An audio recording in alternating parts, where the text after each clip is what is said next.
Doraemon का यह episode बहुत ही ज्यादा खास है और यह एपिसोड अभी तक हिंदी में डब भी नहीं किया गया है, जो बहुत ही ज्यादा अमेजिंग है। एपिसोड की शुरुआत में डोरेमन कुछ कर रहा होता है। नोबिता घर आता है। डोरेमन उससे कहता है, तुम ये कैमरा पकड़ो और मेरा वीडियो बनाओ। डोरेमन खुशी खुशी डांस कर रहा होता है और नोबिता सोचता है ये क्या कर रहा है, ये एक स्पेशल इफेक्ट्स वाला कैमरा है जिससे खास वीडियो बनाए जा सके हैं। डोरेमन ने शूट किया, वीडियो निकाला, एडिट किया और नोबिता को दिखाया। दोनों को ये देखकर बहुत मजा आया। डोरेमन कहता है अब फिल्म बनाना बहुत आसान हो गया है। नोबिता सुझाव देता है, चलो एक फिल्म बनाते हैं, मैं हीरो बनूंगा और तुम सपोर्टिंग रोल में रहोगे। इस पर दोनों में बहस हो जाती है और वे फिल्म पर साथ काम करने से मना कर देते हैं, लेकिन आखिर में डोरेमन नोबिता की बात मान लेता है। नोबिता शिजुका के घर जाकर खुद को नोबिता फिल्म कंपनी का चेयरमैन बताता है और शिजुका को मुख्य एक्ट्रेस बनने का ऑफर देता है। यह बात सुनकर सुनियो भी आकर पूछता है, यह तो मजेदार लग रहा है, क्या मैं भी शामिल हो सकता हूँ? सब लोग नोबिता के घर इकट्ठा हो जाते हैं। सुनियो अपना लिखा स्क्रिप्ट लाता है और डायरेक्टर बनने की इच्छा जताता है। ये एक एडवेंचर फिल्म है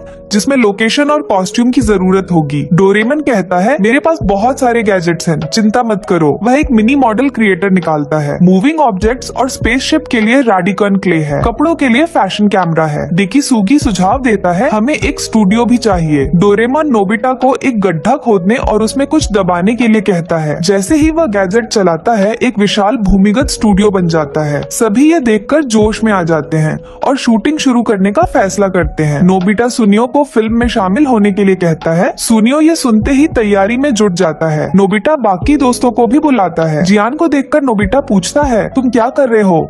लेकिन जियान दोस्तों को डरा देता है। शिजुका मॉडल घर बनाती है और डेकिसुगी और डोरेमन स्पेस बैटलशिप का ब्लूप्रिंट तैयार करते हैं। सुनियो मॉडल्स बनाने का काम लेता है क्योंकि वह इस काम में माहिर है। उसने एक नई स्पेस बैटलशिप किट भी तैयार की है। शिजुका का मॉडल देखकर सुनियो कहता है, यह असली शहर जैसा नहीं लग रहा, इसमें पेड़ और इमारतें भी होनी चाहिए और समय के निशान दिखाने के लिए बारिश और मौसम के असर भी चाहिए। सब उसकी बात मानते हैं। नोबिता हैरानी से कहता है, ये तो बिल्कुल असली जैसा लग रहा है। सुनियो कैमरा एंगल्स और डिटेल्स पर ध्यान देता है। डोरेमन श्रिंक रे निकालता है जिससे छोटे छोटे शॉट्स लेना आसान हो जाता है। अब फिल्म की शूटिंग शुरू होती है। पहला सीन है बमबारी का, फिर एक्टर्स का बम से बचने का सीन। अगला सीन है पहाड़ों पर चढ़ने का। सब बाहरी लोकेशन पर शूटिंग के लिए जाते हैं। डोरेमन सभी से कहता है, ऐसा सोचो कि सामने तुम्हारे पिता खड़े हैं। फिर कैमरा चलने लगता है। अगला सीन है जहाँ यूराडोरेमन यानी हीरो की एंट्री होती है। डोरेमन ये रोल करना चाहता है और नोबिता मान जाता है। शिजुका स्क्रिप्ट की लाइनें पढ़ रही होती है, लेकिन डोरेमन अपनी ही धुन में बोलता रहता है। सबकी हंसी छूट जाती है। अगला काम है सभी के लिए कॉस्ट्यूम तैयार करना। अब मावोंग दानव राजा का सामना करना है जो जियान है। इतने में जियान आ जाता है और सुनियो डरकर चुप हो जाता है। वह तुरंत जियान को मनाने की कोशिश करता है, हम तुम्हें फिल्म में ढूंढ रहे थे। दोस्तों को डर है कि जियान हीरो का रोल मांग लेगा, लेकिन सुनियो उन्हें भरोसा दिलाता है, मैं जियान को मूर्ख बना दूंगा। वह जियान को स्टूडियो ले जाता है जहाँ दोस्तों ने एक सीन तैयार किया है। जियान खुद को शामिल करने की कोशिश करता है, लेकिन उसे किसी भी सीन में ठीक से जगह नहीं मिलती। शिजुका का अपहरण वाला सीन चलता है और जियान को बीच में आने से रोका जाता है। वह गुस्से में आ जाता है। डेकिसुगी तुरंत सुझाव देता है, क्या हम पहले तुम्हारा सीन नहीं शूट करते?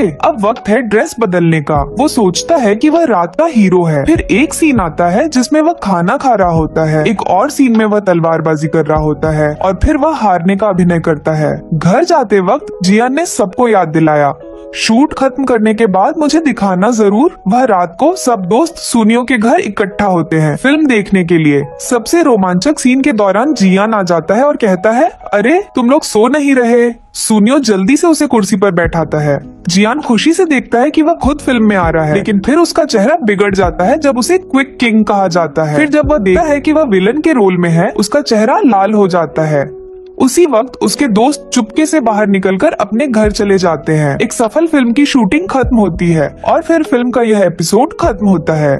यहाँ से कहानी शुरू होती है। आज नोबिता और उसके दोस्त वॉलीबॉल खेलने की जगह ढूंढ रहे हैं। एक खाली मैदान में जेन पिलोस और ब्लैंकेट के साथ नैप ले रहा है और नोबिता का ग्रुप वहीं खेलने आ जाता है। सबसे पहले सुनियो बॉल सर्व करता है, लेकिन नोबिता उसे कैच नहीं कर पाता और बॉल जैन के फेस पर लगती है। इससे जैन की नींद खराब हो जाती है और वो गुस्से में उठकर डिक्लेयर करता है कि अगर कोई दोबारा यहाँ आया तो वो उन्हें पंच करेगा। नोबिता का ग्रुप मजबूरी में दूसरी जगह ढूंढने निकल पड़ता है, लेकिन हर जगह पहले से ही लोग भरे होते हैं। हारकर सब अपने अपने घर लौट जाते हैं। नोबिता उदास होकर अकेले बेड पर लेट जाता है। डोरेमन उसे डांटते हुए पूछता है कि वो हमेशा इतना लेजी क्यों रहता है। नोबिता उसे बताता है कि कैसे जियान ने उन्हें बुली किया। यह सुनकर डोरेमन कहता है कि वो उनके लिए एक बेहतर प्लेग्राउंड बनाएगा। वह एक गैजेट निकालता है जिसका नाम अंडरग्राउंड डाइव स्प्रे है। इसे बॉडी पर स्प्रे करने से जमीन के नीचे स्विम करना पॉसिबल हो जाता है। डोरेमन पहले नोबिता पर स्प्रे करता है और उसे एक्सपीरियंस करने देता है, फिर खुद भी स्प्रे करता है और उसके साथ अंडरग्राउंड चला जाता है। जमीन के नीचे स्विम करना पानी में स्विम करने से काफी आसान लगता है। वे ऊपर देखते हैं तो सरफेस पर हो रही सारी चीजें क्लियर दिख रही होती हैं। नोबिता अपनी माँ को लॉन्ड्री हैंग करते हुए देखता है और उसे डराने के लिए सरफेस पर आता है, लेकिन माँ उसे स्टिक से मार देती है। डोरेमन उसे स्कोल्ड करता है कि वो ऐसी स्टुपिडिटी क्यों करता है। इसके बाद वे अंडरग्राउंड स्विम करते हुए शिजुका और सुनियो के घर की तरफ जाते हैं ताकि उन्हें भी साथ खेलने बुला सके। डोरेमन नोबिता को कॉशन देता है कि नीचे बहुत सारे ऑब्स्टेकल्स हैं, इसलिए उसे केयरफुल रहना होगा। लेकिन कुछ सेकंड्स बाद ही नोबिता एक पाइप से टकरा जाता है और डोरेमन भी उसी से टकरा जाता है। फिर भी वे अंडरग्राउंड के ब्यूटीफुल व्यूज देखकर एंजॉय करते हैं। जब वे वेजिटेबल गार्डन के पास से गुजर रहे होते हैं तो कुछ अचानक उनकी तरफ आता है। डोरेमन माउस समझकर डर जाता है, लेकिन वो सिर्फ एक मोल निकलता है। रिलीव्ड होकर वे शिजुका तक पहुंचते हैं। नोबिता और डोरेमन बिना वार्निंग के शिजुका पर स्प्रे कर देते हैं, जिससे वो डर जाती है। फिर वे शिजुका को अंडरग्राउंड वर्ल्ड में वेलकम करते हैं और कहते हैं कि यहाँ जितना मर्जी स्विम करो क्योंकि जगह बहुत बड़ी है। इसके बाद वे सुनियो के फिश पॉन्ड पहुंचते हैं, जहाँ वो अकेले बॉल से खेल रहा होता है, लेकिन उसकी माँ उसे गार्डन में बॉल से खेलने के लिए डांटती है और उसे बॉल लेकर घर के अंदर जाने को कहती है। उसी समय नोबिता सरफेस से सिर बाहर निकालता है और सुनियो को डरा देता है। बाद में नोबिता उसे भी स्प्रे करता है